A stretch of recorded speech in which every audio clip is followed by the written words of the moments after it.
Good evening, everybody. My name's Adam Nelson, and today I'll be talking about the consequences of using social media. But before doing that, I'd like to present my audience. These are my parents. This is my father, Scott, and that's my mom, Lisa. Hi. Before I get started, there's one thing I'd like to talk about. It's something that we all have, and it's a telephone, a cell phone, and we have laptops, we have TVs, we have so much technology these days that we have enhanced so much what we can learn, but there's also some effects and consequences that come with that as well. Today I'll be talking about the consequences of social media, negative, positive, and ways we can make them better. My goal is that we can identify all of the negative and positive consequences, and for us to use the positive ones in our lives.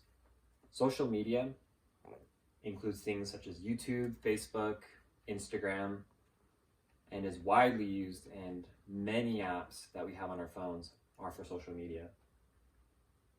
We all know that there are many negative consequences to it, but my goal isn't to just get rid of social media, but to use it in a positive way. So my plan is to identify and avoid the 4 negative consequences of social media. This is a plan that I came up with. Identify and apply 4 positive consequences of social media use, and apply 4 different tips to use social media positively.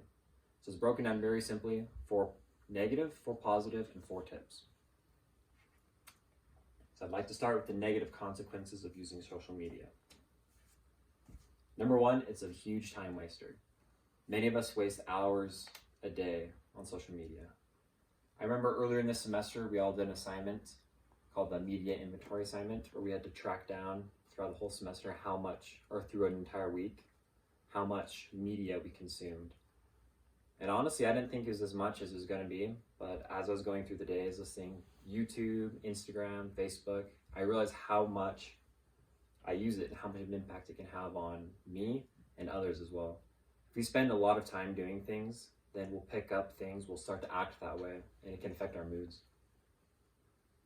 I remember as a kid, I heard that children watch on average about 6 hours of television a day. I didn't believe it, but now if you include things such as your phone, laptop, I totally agree with that, and it's actually an understatement in my opinion. Second reason, it can negatively affect our mental health. Now the first one, the time waster, that's kind of, if we can manage that one, the next 3 are a lot easier to manage. But if we spend lots of time on social media, it's going to negatively affect us. It's going to increase stress, increase depression, lower our self-esteem. We'll have shorter attention spans. We won't sleep as good, and we'll be more irritable. Number 3, there's a lot of false information out there on social media. I remember when, just a few months ago, when Kobe Bryant passed away, I remember when I first heard about it, my friend texted me. I saw a social media post on it. And I wasn't sure if it was real or not. So the first thing I did is I texted my friend, and then I looked on an online credible source. And it was true. However, social media didn't give me the verification that is true, because there's so much fake news out there, so many things that aren't real. And we really need to find out what is true and what isn't. Now, number 4 is it leads us to unhealthy comparisons. That's one of the biggest reasons that I think social media can be very bad, because we just look at what other people's lives are like. We only see the iceberg, the tip of the iceberg, when we watch social media. That's why I have a picture of an iceberg right there. On the top is kind of like social media. That's what we can see. On the bottom is what's actually happening. For example, someone might post a picture about a car or a vacation they just had. We might think, wow, I don't have enough money to do all that stuff. And we might feel bad about ourselves. But little do we know that they went into debt to do that, and they're struggling financially. Now I'd like to talk about the 4 positive consequences that social media has. Number 1 is it easily allows us to connect with family and friends. For example, a week and a half ago, my family and I spent time with my brother and his kids on Zoom. We did a Zoom call with everybody, and it was a lot of fun. Now, we've missed seeing him. We haven't seen him in a few weeks with the whole coronavirus stuff going on. So it's nice to be able to actually talk to him and enjoy his company.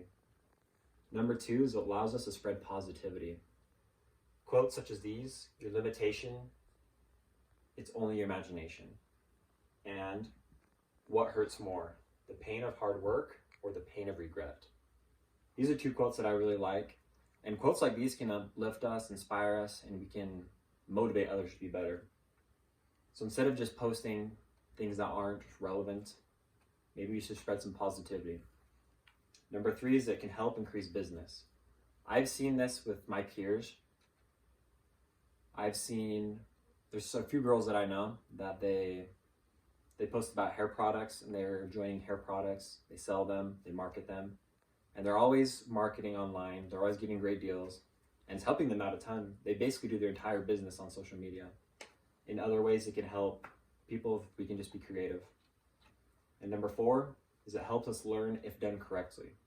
If we can do our research and make sure that what we are finding out is correct, we can find out a lot of things. For example, I have learned how to solve many different math problems throughout the years on YouTube. I've learned how to fix things at work, and I've even learned how to solve a Rubik's Cube, all done on YouTube. Also on other social media sites, I've learned more about politics, etc. There are many different positive consequences that we can have when we consume social media correctly. And now I'm going to give you guys 4 tips so we can actually use them positively instead of negatively. Number 1 is to turn off notifications. Because what's the first thing that happens when we get a notification? We have to check it. Dopamine gets released in our brains, and we have that sense of joy. And once we're on there, a lot of the times we'll scroll on other things and do other things. Now, if you think of how many notifications you get in a day, that can really be a big time waster, as we explained earlier. Turning off notifications allows us to use it when we want to and when we're ready, when we have time to do it. Number 2 is to manage who you follow. There are a lot of people out there who are trying to get scams. So if you're not comfortable with being a friend with someone in person, don't be friends with them online. If you don't know them in person, do not be friends with them online. If someone friend requests you and you don't know who it is, don't accept it. There's too many scams out there, too many people trying to hack and get viruses, that it's just not worth it. Also, if there's people in your life that are bringing negativity on social media, you don't have to follow them. That's the best part. If you follow who you really want to follow and who you really care about, it can be really a blessing in our lives. Number 3 is to set self-restrictions for the number of times logging in and spent each day. Now, maybe you wanted to say, I can only go into each of my social media apps once per day. Once I'm in, I can do what I want, but then once I'm out, I'm done for the day. Or set a time limit. Say I'm only going to be on Instagram for 20 minutes today instead of 4 hours. Little things like that make the time we actually have on the app a lot more enjoyable, but also make sure we don't waste our time and periodically check throughout the day. I have many experiences where I was just kind of bored, so I go into social media. I'll go on Instagram or Facebook or YouTube, and I'll go out of it, and then I'm just bored, I have nothing to do, and I'll go right back into the app. Literally the app that I just closed 1 or 2 seconds earlier, I go right back into. I don't know why it happens, but I think it's really comical when it does. And number 4 is to just go on breaks or have social media fasts. We can go a week or 2 at a time without using social media. We just have to delete the app, and when we want it back and we're ready, we can download it again, enter the password, and be ready. Social media can be a very helpful tool, but if used incorrectly, it can dramatically make us more sad, lose more time, and it's just not the best way. If we can use it correctly, it helps us a ton. Now, to conclude, we need to apply this information. So like I said at the beginning, my goal is that there are negative and positive consequences out there, but my goal is that we can all use the positive ones to add value in our lives and not weigh us down. And my plan is to know and avoid the 4 negative consequences of social media, so we're aware of it. Identify and apply the 4 positive consequences of social media use so we can add value to our lives. And apply these 4 tips that I had mentioned earlier to use it positively so we can actually put that plan into action. I like to end with this quote that says, "Don't compare your situation to others. You don't know what goes on behind the scenes."